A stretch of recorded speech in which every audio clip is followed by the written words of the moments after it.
We have become used to thinking of the United Nations as a benevolent, peace-loving, completely neutral organisation, popping up wherever there is trouble and strife to put things right. Whenever nations are squabbling, the UN steps in to mediate like a parent between naughty kids. We think of them as being completely trustworthy, impartial, and making just pronouncements by which the nations promise to abide.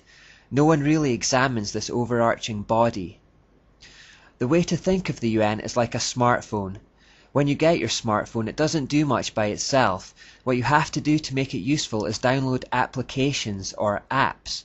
If you want to use it for directions, you download a navigation app. If you want to calculate tips, then you get a tip calculation app. If you want to tune your guitar with it, you get a guitar tuning app. And if you want to watch YouTube videos, then you get a YouTube app. Similarly, the United Nations has various apps called non-governmental organizations, or NGOs, which take care of every aspect of daily life around the globe. They have an app or NGO for everything, from health to the economy, education, climate, food production, etc., etc.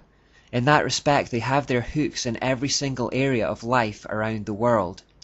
Their Food and Agriculture Organization has a World Food Plan. The World Health Organization has a World Health Plan. UNESCO has a World Literacy Plan. The International Labour Organization has a World Employment Plan, and the UN Industrial Development Organization has a World Industry Plan. UN demographers provide population forecasts for the next 100 years, and the World Meteorological Organization provides climate forecasts for the next several hundred years. They have an app for everything, a plan for every part of our lives. Now, if the UN was indeed just a neutral, benevolent, peace-loving organisation, we may not have much to be concerned about. But it isn't. It has a specific agenda that drives everything it does, and that agenda, as usual, is driven by spiritual beliefs. Everything they do, everything they promote, flows out of that spirituality. If we look at the UN, do we therefore see the giveaway symbols, ideas, and terminology that has characterized the mysteries throughout history? Do we see evidence of the hidden hand that has guided those mysteries from the beginning of time? Well, if we take a look at the UN logo here, I think we will. You will notice that this is a circle within a crescent, which is the ancient symbol of the joining of sun and crescent moon. Here's an ancient Hittite stone in which we can see virtually the same symbol, with the laurel wreath and the crescent moon beneath it. In Greece, a laurel wreath around someone's head depicted a deity, kind of like how Catholics put halos around heads in their pictures to depict a holy person.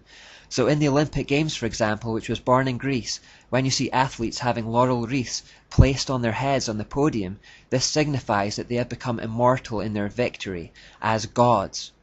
Julius Caesar also picked up on this idea and wore a laurel wreath around his head.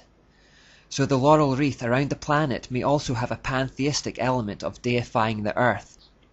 Now let's take a look at one of the apps or NGOs the UN set up for spirituality, the Temple of Understanding. The Temple of Understanding was founded in 1960, and Jean Houston, a New Age guru and supporter of the temple, wrote in her book Trojan Horse, "The temple's purpose is to facilitate the one world religion through the promoting of both the acceptance and the embrace of all religions, beliefs and rituals.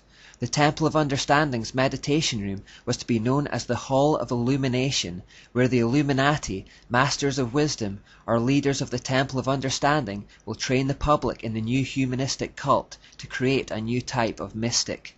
Included in its membership have been the likes of Hugh Thant and Eleanor Roosevelt, and it has set up chapters all over the world. Its headquarters are in the largest cathedral in the world, the Cathedral of St. John the Divine in New York City. Don't be fooled by the Christian-sounding name, it's a terrible place.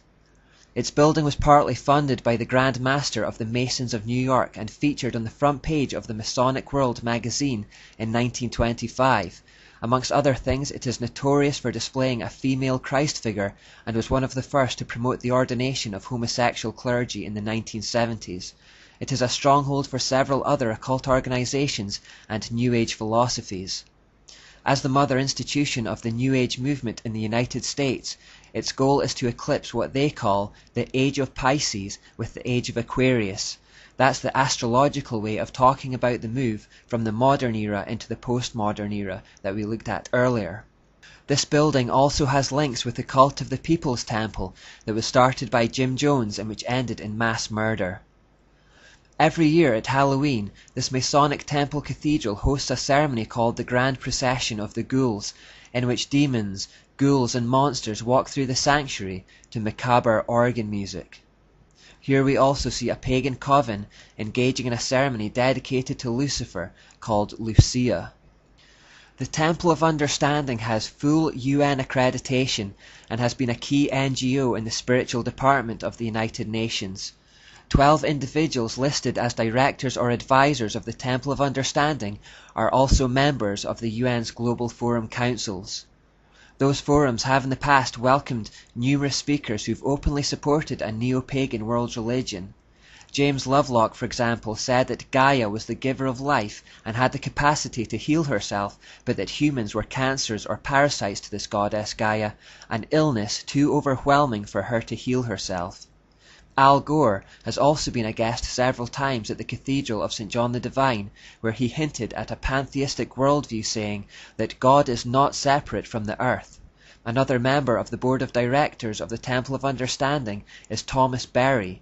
He openly stated his belief that the world is being called to a new, post-denominational, even a post-Christian belief system that sees the earth as a living being, with mankind as her consciousness.